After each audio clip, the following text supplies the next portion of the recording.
찬송가 445장입니다.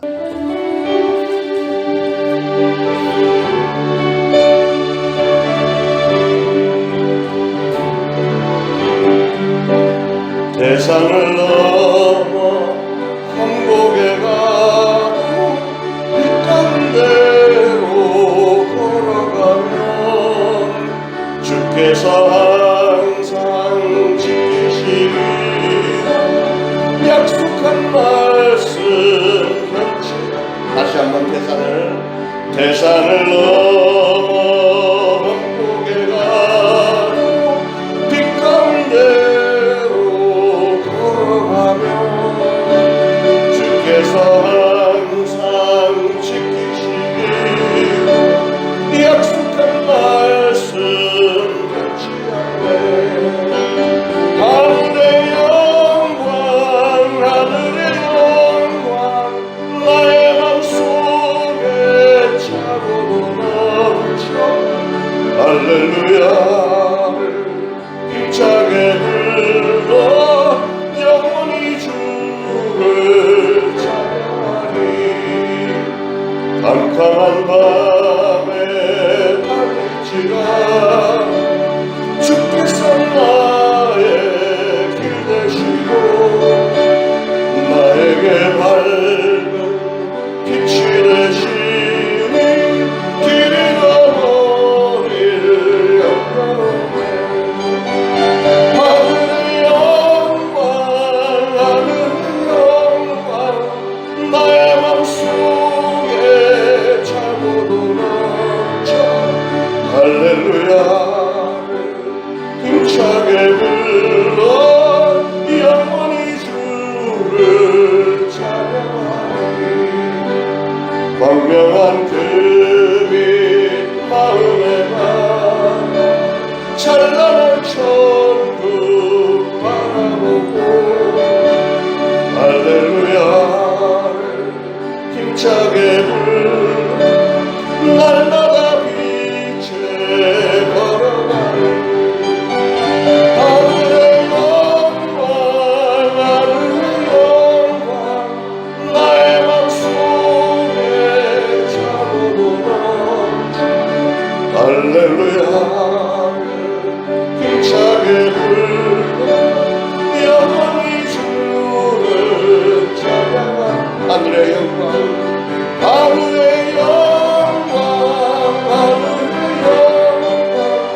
나의 맘속에 차고도 넘쳐. 할렐루야를 힘차게 불러 영원히 주를 찬양하리. 아멘. 시편 27편 1절부터 마지막 절까지 다 같이 봉독하겠습니다. 여호와는 나의 빛이요 나의 구원이시니 내가 누구를 두려워하리요. 여호와는 내 생명의 능력이시니 내가 누구를 무서워하리요. 악인들이 내 살을 먹으려고 내게로 났으나 나의 대적들 나의 원수들인 그들은 실족하여 넘어졌도다. 군대가 나를 대적하여 진칠지라도 내 마음이 두렵지 아니하며 전쟁이 일어나 나를 치려할지라도 나는 여전히 태연하리로다. 내가 여호와께 바라는 한 가지 일 그것을 구하리니 곧 내가 내 평생에 여호와의 집에 살면서 여호와의 아름다움을 바라보며 그의 성전에서 사모하는 그것이라.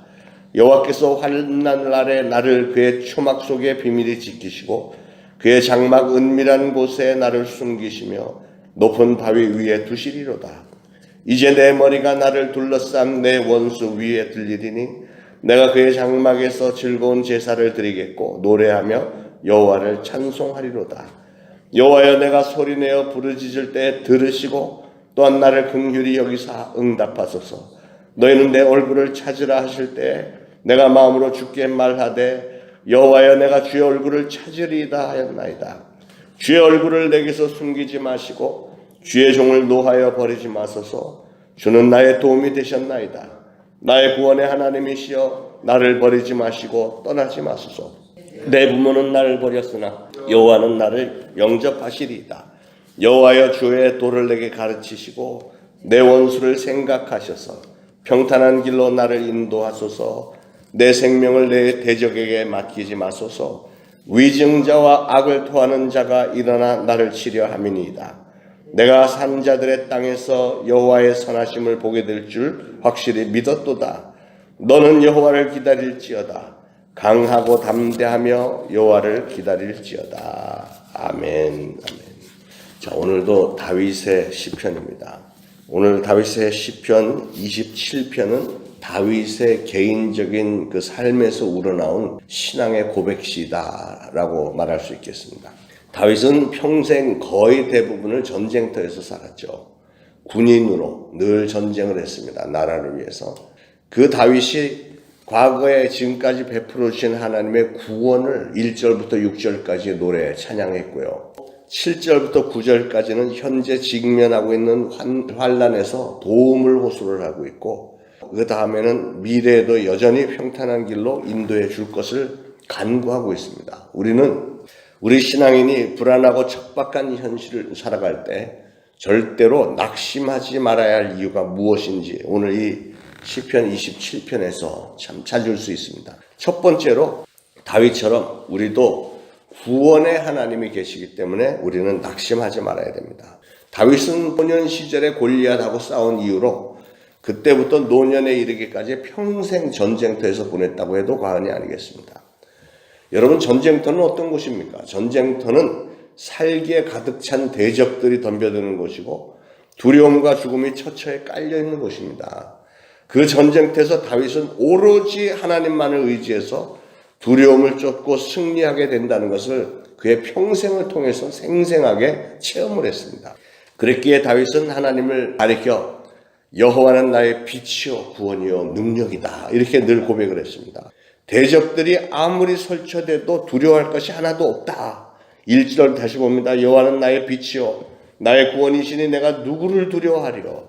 여호와는 내 생명의 능력이시니 내가 누구를 무서워하리요.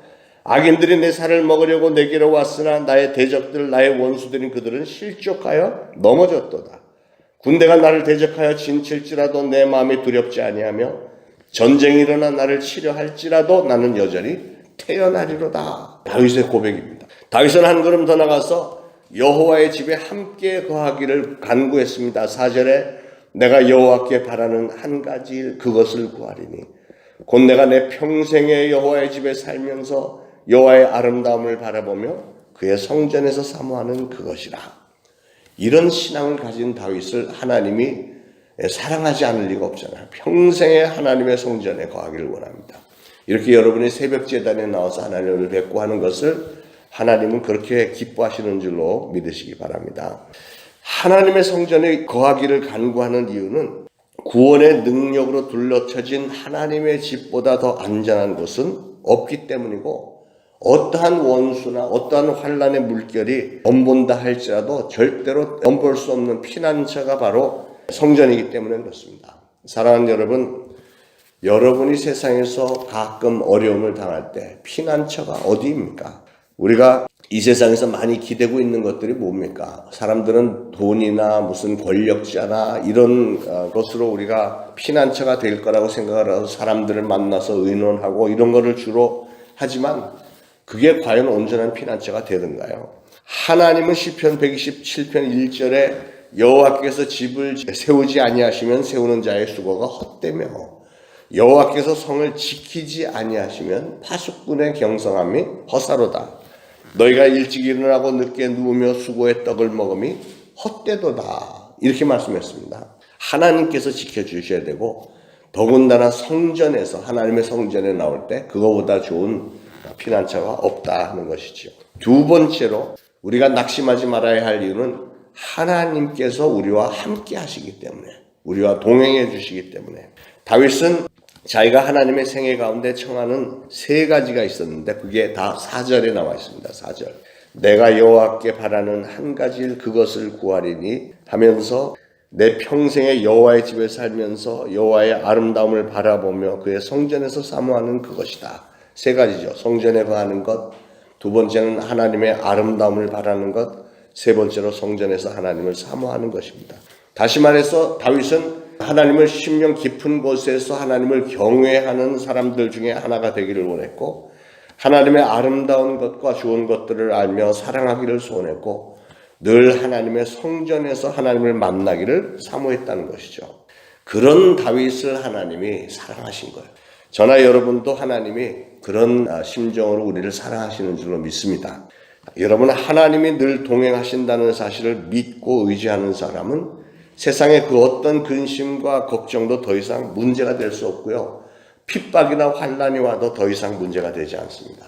왜냐하면 예수님이 마태복음 28장 20절에 약속하신 게 있잖아요. 내가 너에게 분부한 모든 것을 가르쳐 지키게 하라. 볼지어다 내가 세상 끝날까지 너희와 항상 함께 있으리라. 이렇게 말씀하셨습니다. 이 말씀을 꼭 믿으시고 다윗처럼 항상 하나님 위주로 사심으로 승리하시길 축원합니다. 자, 세 번째로 낙심하지 말아야 할 이유.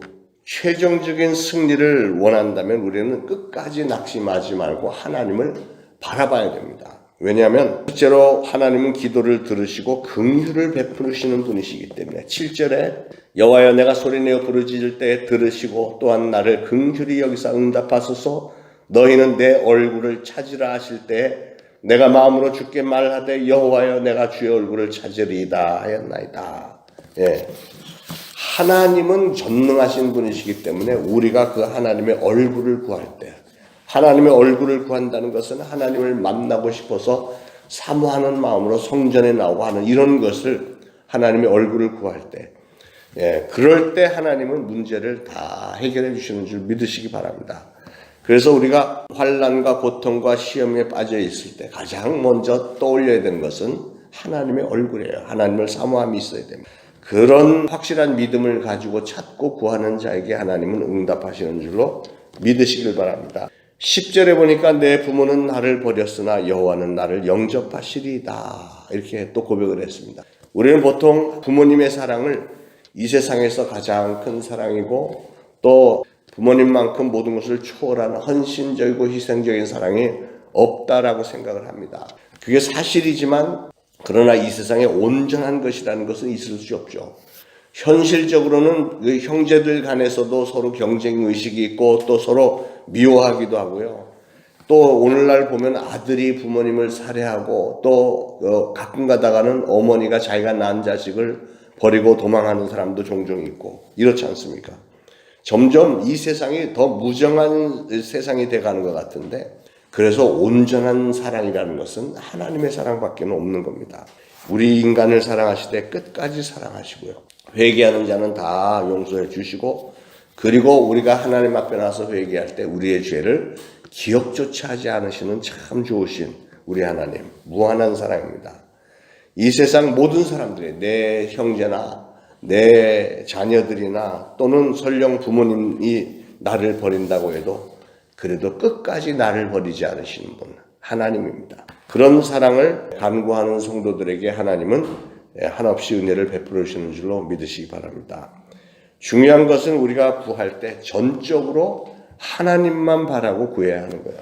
11절 이하에 보니까 여호와여 주의 도를 내게 가르치시고 내 원수를 생각하셔서 평탄한 길로 나를 인도하소서 그랬습니다. 그래서 첫째로 믿음으로 구하라고 했고 또 구체적으로는 평탄한 길로 인도하소서 이렇게 구하라고 했고요. 12절에는 내 생명을 대적의 손에 맡기지 말아달라고 내 생명을 내 대적의 손에 맡기지 마소서 그랬고 13절에 가서는 여호와의 은혜를 볼 것을 믿나이다 이렇게 기도했습니다. 다윗의 이 기도처럼 우리도 그렇게 기도를 해야 돼요. 그리고 두 번째로는 14절에 강하고 담대하게 구하라 그랬습니다. 약점을 숨기거나 위축하지 말고 솔직하게 하나님 앞에 고백을 하고 도움을 청하라는 거예요. 그리고 실패를 미리 생각하지 마시길 바랍니다. 하나님이 기뻐하시는 것은 우리가 하나님의 능력, 하나님의 사랑을 믿고 미래에 반드시 승리할 것이다. 이렇게 믿고 그 믿음으로 즐거워하면서 하나님께 영광 돌리고 이런 걸 하나님은 좋아하시는 거예요. 괜히 실패를 내가 미리 걱정하면서 내가 실패할 거야 이러면서 좌절하는 것은 하나님은 좋아하지 않으세요. 마귀가 좋아하는 거죠. 그리고 세 번째로는 희생을 우리가 각오해야 됩니다. 그게 승리하는 지름길인데 마가복음 10장 29절에 이런 말씀이 있습니다. 예수께서 가라사대 내가 진실로 너에게 이르노니 나와 및 복음을 위하여 집이나 형제나 자매나 어미나 아비나 자식이나 전토를 벌인 자는 금세에 있어 집과 형제와 자매와 모친과 자식과 전토를 100배나 받되 핍박을 겸하여 받고 내세의 영생을 받지 못할 자가 없느니라. 다시 말해서 우리가 이런 모든 사랑하는 것을 하나님을 위해서 포기할 때, 또는 내가 핍박을 받기까지 할 때, 그럴 때 우리가 영생은 물론이고 이 땅에서도 하나님은 복을 주시겠다는 약속입니다. 우리가 그렇게 희생을 각오할 때 하나님은 우리를 희생시키지 않고 오히려 더 큰 복을 빌어주시는 하나님이세요. 그런 자세로 다윗처럼 기도를 한 후에는 마지막으로 14절에 믿음으로 기다려야 됩니다. 너는 여호와를 기다릴지어다. 강하고 담대하며 여호와를 기다릴지어다. 우리가 하나님 앞에 믿고 기도를 올렸으면 지금까지 도와주신 하나님께서 앞으로도 지금도 계속해서 도와줄 것을 믿고 믿음으로 선포한 후에 기다리는 거예요. 여기서 여호와를 바라라 하는 것은 믿고 기다리라는 겁니다. 인내하며 기다리는 거예요. 우리 신앙의 기다림, 인내가 굉장히 중요한데 인내를 하면 모든 성장이 정지가 되는 게 아니고 오히려 믿고 기다리는 중에 하나님은 우리 영적으로 성숙시켜 주시고 확신도 주시고 길을 열어주시는 줄로 믿으시길 바랍니다. 그러므로 오로지 하나님만을 바라보는 그 사람이 영적인 성장을 얻을 수 있고요. 그리고 자라되 그리스도의 장성한 분량이 충만한 데까지 자라는데, 그런데 이 성장은 저절로 되는 것이 아니고 우리가 순종하면서 사모하면서 우리 하나님의 응답을 기쁨으로 기다리면서 자라는 것이죠. 사랑하는 여러분, 저와 여러분도 이 새벽 제단에 나와서 오늘 다윗의 그 신앙 고백을 들었으니 우리도 동일한 고백을 가지고 하나님께서 참으로 기뻐하셔서 축복하실 만한 성도님들이 다 되시기를 예수 그리스도로 축원합니다. 기도하겠습니다. 하나님 감사합니다. 오늘 시편 27편 말씀을 통해서 다윗이 왜 그렇게 하나님의 마음에 합한 자였는지 알 수 있을 것 같습니다. 그의 신앙의 그 고백이 하나님 앞에 사모하는 그런 모습이 구구절절히 하나님의 마음에 쏙 들게 정말 하나님이 기대하시는 그런 모든 모습이 들어있는 것을 보면서 우리 사랑하는 성도들과 불초종도 그런 신앙을 고수하기를 원합니다. 끝까지 세상이 아무리 힘들고 소망이 없어 보이고 어려운 상황이 많이 온다고 할지라도 좌절하지 않고 그거보다 훨씬 더 비교도 되지 않게 위대하신 하나님의 손길을 우리가 사모하면서 하나님은 나를 사랑하시고 나를 선한 길로 인도하시며 장차 정말 우리가 하나님을 배울 때 칭찬을 우리를 해주실 것이고 상급도 주실 뿐만 아니라 이 땅에 사는 동안에도 이런 모든 것을 채워주시겠다 약속하신 우리 하나님의 그 놀라운 사랑을 믿습니다. 오늘 선포된 말씀들이 우리 사랑하는 성도들에게 모두가 다 그렇게 되기로 믿습니다. 성령님께서 역사하시고 예수 그리스도의 이름으로 하나님의 영광을 위해서 이루어 주옵소서. 오늘도 새날 주셨사오니 이 새 날과 또 앞으로 진행되어질 수많은 날들 위해 우리 하나님 사랑하는 성도들과 항상 함께 동행하여 주시고 눈동자같이 지키시고 좋은 사람들 만나게 하시고 길을 여시고 지경을 넓혀 주옵소서. 그래서 우리 성도들이 날마다 하나님의 기도 응답을 저희들이 점검하면서 기쁨과 감격 가운데 더 많은 영광을 돌릴 수 있도록 축복에 축복을 더하여 주옵소서. 예수 그리스도 이름으로 간절히 기도합니다. 아멘.